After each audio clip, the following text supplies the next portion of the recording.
بالکل ہی بے فکر یا فارغ ہو گئے ہو. اب تمہارے لیے وہاں کوئی دلچسپی باقی نہیں رہی. اگر تمہیں میری موجودگی گراں گزر رہی ہے تو میں ابھی یہاں سے چلا جاتا ہوں. اس نے ہنس کر کہا. سوال تمہاری موجودگی کا نہیں، وہاں ہونے والے واقعات سے باخبر رہنے کا ہے. کرشن کمار کو لانے کے بعد میں نے ادھر کا رخ نہیں کیا. آئی بی والوں کی طرح میرے آدمی بھی موجود ہیں، وہ مجھے یہیں رپورٹ دیں گے. دراصل مسئلہ یہ ہے کہ بیشتر محکموں کے اعلیٰ حکام مجھ سے واقف ہیں. کراچی میں میری طویل پوسٹنگ کی وجہ سے ہر جگہ کوئی نہ کوئی مجھے پہچان لیتا ہے. ہم نے اپنے طور پر ایک بڑی کارروائی کر ڈالی ہے، مگر میں نہیں چاہتا کہ اس معاملے میں غیر ضروری طور پر ایس ٹی ایف کا نام لیا جائے. تم بالکل ٹھیک کہہ رہے ہو. سلطان شاہ نے اس سے اتفاق ظاہر کرتے ہوئے کہا. یہ واقعات نامعلوم لوگوں سے منسوب ہو رہے ہیں تو بہتر ہوگا. تمہیں ہدف سے غرض تھی جو حاصل کر لیا گیا. اب اجازت ہو تو دوسرا جوتا بھی اتار دوں؟ اول خان نے ویرا سے پوچھا. ویرا ایک ڈھیٹ لڑکی تھی مگر اس وقت شرمندہ ہو گئی. میں پہلے ہی کہہ چکی ہوں کہ تم نے میری بات کا غلط مطلب لیا ہے. اس کے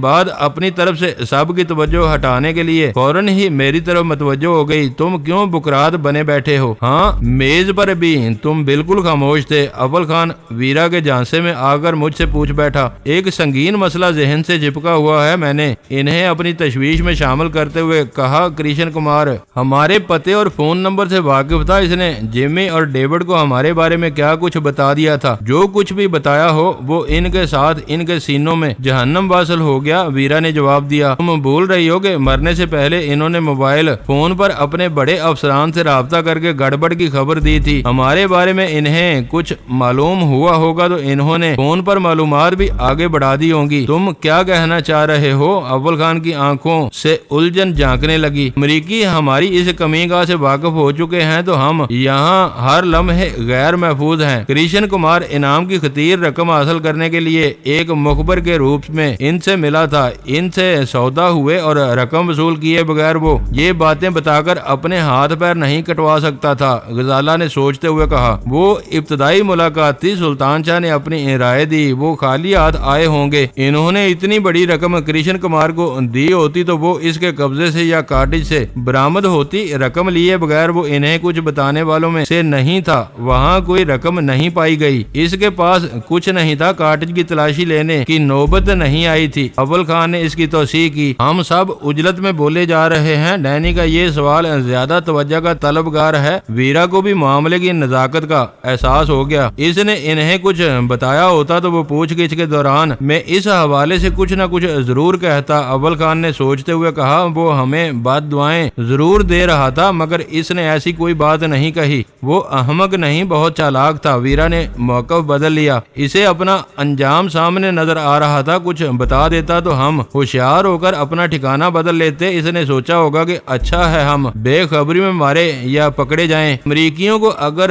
رات کو کچھ معلوم ہو گیا تھا تو وہ اب تک ہاتھ پر ہاتھ کیوں دھرے بیٹھے ہیں؟ اول خان نے پوچھا. اب وہ میمن گوٹ میں الجھے ہوئے ہیں، وہاں سے نمٹ کر ہمارے بارے میں سوچیں گے. ویرا نے ترکی بے ترکی کہا. وہاں ان کے صرف 3 آدمی ہیں. اس وقت ان کا سب سے بڑا مسئلہ تم دونوں ہو. انہیں کوئی بنک بھی مل گئی ہوتی تو وہ پوری طاقت سے تمہارے خلاف حرکت میں آ چکے ہوتے. کچھ بھی ہو اس امکان کو نظر انداز نہیں کیا جا سکتا. ویرا نے جواب دیا. ایسا ہے تو تم چاروں مائکرو سینٹر منتقل ہو جاؤ. ساری آسائشیں موجود ہیں. اول خان نے تجویز پیش کی. مجھے اس تجویز سے شدید اختلاف تھا. وہ جگہ فریڈم انٹرنیشنل اور مقبول چودھری کی وجہ ابتدا سے ہی فساد کا گڑھ بنی رہی تھی. مراد ظریف نے وہاں فائرنگ کی تھی. وہ جاتے ہوئے امریکی سی آئی اے کے مقامی چیف سے ملا تھا اور شاید اسی ملاقات کی وجہ سے یہ شبہات ظاہر کیے گئے تھے کہ مائکرو سینٹر سے فریڈم انٹرنیشنل کے اہم ترین عہدے داروں کو اغوا کرنے کے بعد کسی ایجنسی کے اہلکار اس عمارت پر قابض ہو چکے تھے.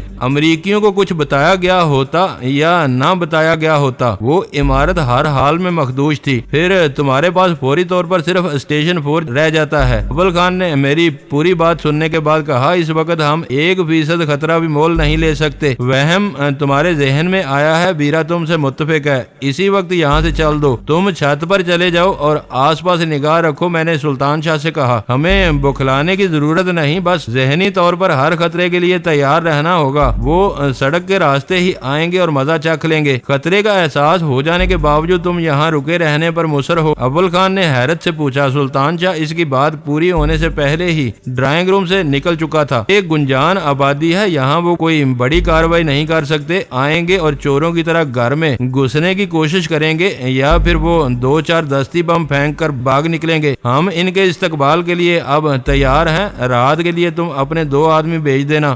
2 نہیں، میں 10 آدمی بھیج دوں گا، لیکن یہ کوئی دانش مندانہ فیصلہ نہیں ہے۔ اب ان سے براہ راست 2 ہاتھ کرنے کا موقع آ گیا ہے، ان کے خوف سے ہم کب تک ٹھکانے بدلتے رہیں گے؟ کبھی کبھی تم میرے لیے بالکل ناقابل فہم ہو جاتے ہو۔ اول خان نے اپنا سر جھٹک کر بولا۔ وہ موضوع اس قدر سنگین تھا کہ دیر تک اسی کے مختلف پہلوؤں پر بات ہوتی رہی۔ غزالہ مصر تھی کہ اس کی رائے درست تھی۔ ویرا کو خطرہ سر پر منڈلاتا ہوا نظر آ رہا تھا اور میں بدستور اپنے فیصلے پر قائم تھا۔ 5 بجے اول خان کے ایک آدمی کا فون آیا۔ اس نے اطلاع دی کہ کراچی میں ملنے والی کرشن کمار کی لاش کی رنگین تصاویر کو شناخت کر لیا گیا تھا۔ شاید امریکیوں کو کرشن کمار کے اصل کردار کا علم تھا۔ شناخت کے بعد ان کے حوصلے پست ہو گئے تھے، جسے دن بھر کی شدید تکان کا نام دے کر وہ میمن گوٹ سے واپس کراچی کے لیے روانہ ہو گئے تھے۔ اب کل تک ربی کے حق میں کوئی فیصلہ جاری ہو جائے گا۔ اول خان نے اپنے آدمی کی رپورٹ سے مطلع کرتے ہوئے کہا۔ وقت دھیرے دھیرے گزرتا رہا، سب ہی کے لیے انتظار کے لمحات صبر آزما تھے۔ اندھیرا پھیلنے سے پہلے اول خان کے طلب کیے ہوئے 2 آدمی اپنی پوری تیاری کے ساتھ آ گئے۔ وہ اندھیرے میں دور تک دیکھنے والی انفرا ریڈ دوربینوں، رائفلوں، مہلک دستی بموں اور دوسرے ضروری سامان سے لیس تھے۔ میں نے اول خان کے ساتھ چھت پر جا کر ان دونوں کو توقع خطرات اور ان کی ذمہ داریوں کے بارے میں بریف کیا، پھر اپنی حفاظت کا ذمہ ان دونوں پر چھوڑ کر ہم تینوں نیچے آ گئے۔ اول خان نے ہمارے ساتھ کافی وقت گزار لیا تھا۔ اسے جس فون کا انتظار تھا وہ آ چکا تھا۔ تھوڑی دیر بعد وہ بھی رخصت ہو گیا۔ اب بھی وقت ہے۔ اول خان کو رخصت کرنے کے بعد ویرا نے کہا، اسٹیشن 4 چل دو۔ جیسے جیسے رات گہری ہوتی چلی جائے گی، ان کی طرف سے حملے کے امکانات بڑھتے چلے جائیں گے۔ ہم میں سے کسی کو زخم بھی آیا تو میں تمہیں معاف نہیں کروں گی۔ اب کی نہیں، صرف اپنی بات کرو۔ سلطان شاہ چڑھ کر بولا، میں ڈینی کے ایک اشارے پر اپنی جان قربان کر سکتا ہوں۔ میں نے بھی کبھی پشت نہیں دکھائی۔ اس وقت حالات مختلف ہیں، تم سمجھنے کی کوشش کیوں نہیں کرتے؟ وہ غیر ملکی ہیں، زیادہ سے زیادہ 2-4 آدمی آئیں گے، کوئی لشکر دعویٰ نہیں بولے گا۔ تمہارا دم کیوں نکلا جا رہا ہے؟ اس وقت ہم 6 افراد ہیں، کیا ہم ان کا مقابلہ نہیں کر سکتے؟ باڑ میں جاؤ اور میری بات لکھ لو کہ وہ بنا کر اپنی جگہ سے اٹھ گئی۔ آج رات کچھ نہ کچھ ہو کر رہے گا، پے در پہ۔ ناکامیوں کے بعد وہ کوئی قدم ضرور اٹھائیں گے۔ میری رگوں میں امریکی خون دوڑ رہا ہے، میں انہیں تم سے زیادہ جانتی ہوں۔ یہ تمہاری رگوں میں دوڑتے ہوئے امریکی خون کی خرابی ہے کہ تم پر خوف سوار ہو رہا ہے۔ اب مجھے ڈسٹرب نہ کرنا، میں اپنے کمرے میں جا رہی ہوں۔ اس نے مڑ کر ہم تینوں سے کہا، جب بھوک لگے گی خود کچن سے کھانا لے کر کھا لوں گی، میں یہاں بیٹھ کر اپنی شام برباد نہیں کر سکتی۔ تمہارے ہم وطن آ گئے تو ہم انہیں تمہارے کمرے میں ہی بھیج دیں گے۔ سلطان شاہ نے ہانک لگائی۔ اس بار ویرا نے کوئی جواب نہیں دیا۔ غزالہ اس نوک جھونک پر زیر لب مسکرا رہی تھی۔ ہم نے وقت گزاری کے لیے ٹیلی ویژن کھول لیا۔ اس رنگین ڈبے پر نظر آنے والے پروگراموں سے ہم میں سے کسی کو رغبت نہیں تھی، بس مشینی انداز میں کبھی کبھار اسے دیکھ لیا جاتا تھا۔ کچھ پروگراموں کے بعد خبر نامہ شروع ہوا تو اس میں چوتھی خبر میمن گوٹ میں ہونے والے پراسرار حادثے کے بارے میں تھی۔ ابتدائی 3 خبریں درجہ بدرجہ عمائدین سلطنت کی مصروفیات اور پیغامات پر مشتمل تھیں۔ شاید اوپر کی ہدایت پر نشریات کی وزارت نے میمن گوٹ کے واقعات کو زیادہ اہمیت دی تھی۔ اس خبر میں سب کچھ وہی تھا جو ہمیں اول خان سے معلوم ہو چکا تھا۔ اضافی بات یہ تھی کہ حکام نے پاکستان میں کرشن کمار کی غیر قانونی موجودگی کو بہت صورت سے بے نقاب کر دیا تھا۔ خبر کے آخر میں یہ واضح کر دیا گیا تھا کہ ساری توجہ اس مجبوری پر مرکوز کر دی گئی تھی جو مرنے والے امریکیوں کو ایک غیر قانونی تار کے وطن کے در پر لے گئی تھی۔ امریکیوں کے تازہ زخم پر نمک پاشی کے لیے وہ آخری اعلان بہت ضروری تھا۔ کھانے کے بعد ہم خاموشی سے اپنے کمرے میں آ گئے۔ مجھے اندازہ تھا کہ ویرا اپنے کمرے میں بیٹھی غزلوں کی لے پر اسکاچ سے شغل کر رہی ہوگی۔